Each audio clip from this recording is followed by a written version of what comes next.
Bonjour, aujourd'hui je vais vous raconter l'histoire de l'Evoli bizarre. Balancez le générique.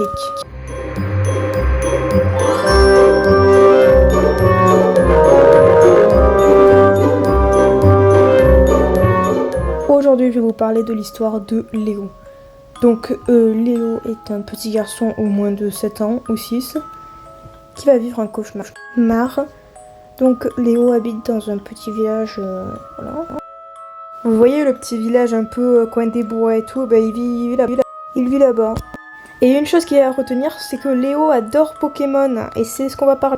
Mais bon, à l'époque, t'avais pas des Switch, des PS5 ou des PS4, non, t'avais une Game Boy, donc c'est pareil, mais une Game Boy.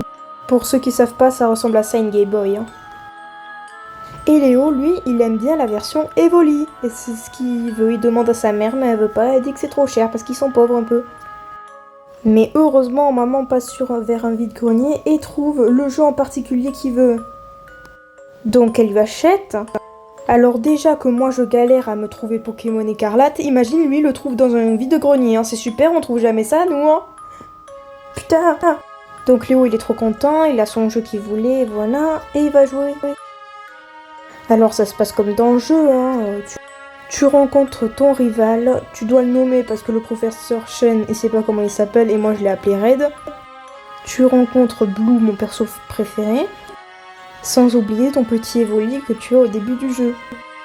Alors Léo, vu que c'est un débutant, il va capturer des Pokémon, les faire level up et tout ça, comme on ferait tous en fait. Il attrape ce Pokémon que je ne connaissais même pas l'existence. Il réussit à attraper un Carapuce, si je me trompe pas. Mais c'est quand il arrive à la première arène que les problèmes ont commencé. Déjà, son Evoli agissait bizarrement. En premier, il ne l'obéissait plus. Il faut admettre que les Pokémon qui ne t'obéissent pas, c'est ultra chiant, hein, surtout quand t'es dans un combat d'arène. Tu pouvais pas le faire avant. Après avoir obtenu son badge, il va à la deuxième arène. Et il tombe sur la ville, mais sauf qu'elle est vide en fait, il n'y a personne. Donc il va vers l'arène, mais en fait il peut pas rentrer, elle est bloquée. Donc il retourne sur ses pas et il trouve une femme. Comme c'est la seule ici, il va lui parler. Et là la femme va lui dire une phrase qui m'a totalement choquée. Elle lui dit « Fais attention à cette Evoli bizarre ».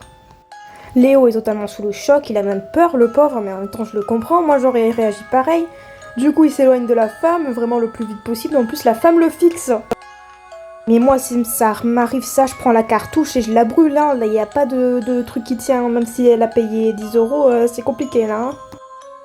Du coup, Léo, il a un réflexe, c'est d'aller voir le stade de son Evoli. Et il trouve ça.